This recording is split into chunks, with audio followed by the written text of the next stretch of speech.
You're listening to I Heard It on the 806, a podcast by John Bowers. After the first pastors' conference was successfully held in Havana, Cuba in 2004, the Lord began speaking to John and the other members of the Alliance about doing something that had never been done before: hosting a worship conference at the Karl Marx Theater, the same location where Fidel Castro gave all of his speeches. To everyone involved, this would be an impossible task. But for God, nothing is impossible.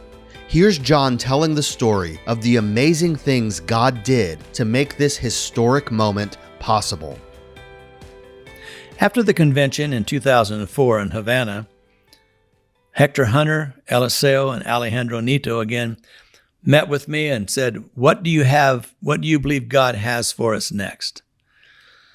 And I says, well, gentlemen, I know it maybe is mind-boggling, but I believe that the Alliance has such great artists, entertainers, if you would, ministers, musical recording artists. We have so much talent that let's go ahead and put on a gospel concert in the Karl Marx Theater. Oh, Alejandro threw his head back and threw his hands up in the air at the same time in total surrender. And he says, John, listen to me. I couldn't believe that we could do the convention in 2004. But if you're saying now there's going to be a concert, that all the more blows my mind. Hector Hunter said, well, one thing for sure, I never thought it would be possible in my lifetime to have a Christian convention in Havana. So John, I'm in. I support you. I encourage you. Hear God, tell us what to do, and we will prepare the way and we will prepare our people to come to the Christian concert that you believe God's going to call us together. Well, it didn't happen year after year after year after year. It just didn't happen. And I prayed and I prayed and I prayed. Eliseo got sick and died just exactly 1 year before the concert actually happened. Hector Hunter also passed away. Eliseo moved from Havana to the United States and Florida, so none of my three guys were there any longer. And the only contact I really had, other than the 39 denominational leaders, that I really didn't have a personal relationship with, it was public ministry where they all knew me and they all respected me. But to sit down and have coffee and share the intimate parts of my faith, there was only one left, and that was Alida Nito, Alejandro's wife, who took over the church. And I shared with her, Alida, I know that Alejandro and Hector and Eliseo were blown away when I shared about the 2004 convention, but they were on board when it came to the concert, the gospel concert that I believe I heard God tell me was going to be in the Karl Marx Theater. She says, well, John, I don't have the same faith that Alejandro had, but I'm going to stand and say, I believe you. Whatever I can do, I'll do for you the same way Alejandro would, because I know that Alejandro would be 100% behind you. After all those years from 2004 and 2019, we got the call, come back. They're ready to meet you. I went into Havana again with my interpreter, Ciro Gutierrez, and we met with Cuban officials. And the one official said, you've got to get through Victor. He's the head of all programming at the Karl Marx Theater. You need to meet the director of the Karl Marx Theater. Plus, there's 3 other divisions that you need to meet with. And you got to have permission from all 3 before Victor will ever okay it. So we set meetings up with the 3 different entities that we have to be approved by. All 3 of them were really tough ladies. And when I shared with them about the vision I had for the pastors' conference, I was being ripped apart by the one that said, this is impossible. We would never allow a Christian concert in the Karl Marx Theater. Now understand, as you listen to this podcast, in the flesh, it's impossible. We don't need Jesus if we're only going to do the possible. We need Jesus and the power of His Spirit to be activated in our lives when it's impossible. And because this was impossible, all the more I needed the power of God's Spirit. I needed the fire of God's Spirit to touch the minds of those three ladies in those three departments to okay us to have a Christian concert. You can only imagine what I was thinking in the flesh. I was becoming like Hector Hunter, Eliseo, and Alejandro, doubting even. And I heard the Lord say, don't doubt, trust me.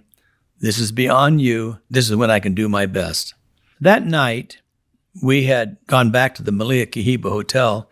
That's where I have my headquarters when I go to Havana. And I was sitting with my interpreter, and the phone rang, and it was Victor, the head guy.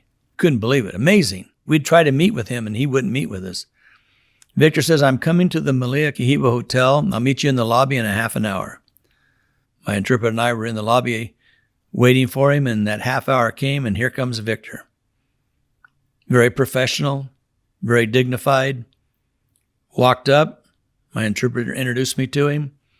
We sat down. He says, well, interesting thing has taken place today. And I says, well, what is that?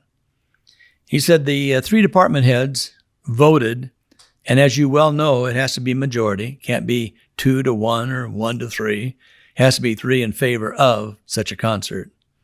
I've talked to the director of the Karl Marx Theater. He met you also. He's all in. All of them are in. I have to make the final decision. My heart was beating out of my chest. I says, well, what's your decision then? He says, well, I've never in 25 years allowed any Christian work whatsoever in the Karl Marx Theater. And here you want a gospel concert. And for whatever reason, I don't understand it, but I'm to give you the Karl Marx Theater, and you're to have a Christian concert.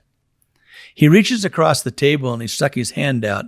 He says, now, don't shake my hand if you're not signing a contract with me, because my handshake is my bond. And when you shake my hand, it's done. I grabbed his hand. We shook. He simply was a delight from that point forth, helping us in any way we could, helping us get our visas, helping coordinate everything so everybody stayed at the Malia Cahiba Hotel, arranged the transportation for the artists to all move from the Malia Cahiba Hotel to the Karl Marx Theater for practice sessions. Oh, beautiful, wonderful, awesome. I called Alita and says, Alita, you won't believe it. We're in. Great joy was obviously overwhelming her. She put the word out to all 39 denominational leaders. Pastor John got the concert. It's going to be 2019. This year, gave him the date, Friday, Saturday, and Sunday night. So come Friday night, we're all ready. We're all mic'd up. Soundboards are all tested. Everything's ready to go for a 2-hour praise concert. As the curtains open, I'm sitting in a theater that holds 6,600. And maybe there were 800 there. I couldn't believe it. Only 800? Why? How can this be? We went ahead and did the concert. It was fantastic. Alita, Alejandro's wife, was sitting next to me. And I said, Alita, what happened? She said, John, they don't trust the government. The pastors have never been able to get into the Karl Marx Theater. Now, yes, all those same pastors went to the 2004 convention. But this is bigger and this is more dangerous. They're afraid that if they come, the doors will be locked, all of them will be arrested, and they'll all go to jail. And that's why they didn't come. So Alita said after the concert, with tears, great, powerful move of God through the concert. She said, I'm going to get on the phone. I'm going to send out runners. We're going to announce to the people to come. It's not a trick. The next night, there were more. There was probably 1,200 there, maybe 15. But the third night, the word spread again. And that whole bottom auditorium and into the second tier, there were probably 4,500 people worshiping, glorifying God. If we could have had one more night, we would have packed out. But what was interesting is that Victor came to me after the third concert, and he said, Pastor John, I just want you to know this was the greatest concert I personally have ever seen. The artists that you brought were absolutely professional. But I felt something here, and what I want to do is have you come back in 2020 and put on another concert. We'd love to have you come back. And this time I want to put you in the amphitheater that holds 65,000. I said, why would you want us to be in the amphitheater? Because I had specifically heard that the Lord wanted us in the Karl Marx Theater, and that's where Fidel Castro had all of his political meetings. That was his headquarters. And God said, I want you to break down brick by brick. I want you to explode by the power of my Spirit with praise in the Karl Marx Theater and break down the walls that have kept the people captive. And so not telling Victor that, not telling the government that was the motive of getting the Karl Marx Theater. And when they said, we want to take you to the amphitheater, that was in contrast to what I'd heard the Lord tell me about the Karl Marx Theater. So I said, okay, we'll do the open area for one concert, but how are you going to get 65,000 people there? And he says, when the government puts the word out on television that you're to come, believe me, they will come. 65,000 will be there. And I want you to do the concert there, and then we'll have you 2 nights in the Karl Marx Theater. COVID hit then, and the conditions were terrible, as all of you would know who are listening today. So we had to cancel 2020. We had to cancel 2021. We're believing in 2022, we will have the second concert in the Karl Marx Theater, glorifying Jesus, worshiping Jesus. I'll guarantee you this, the Karl Marx Theater won't hold everybody.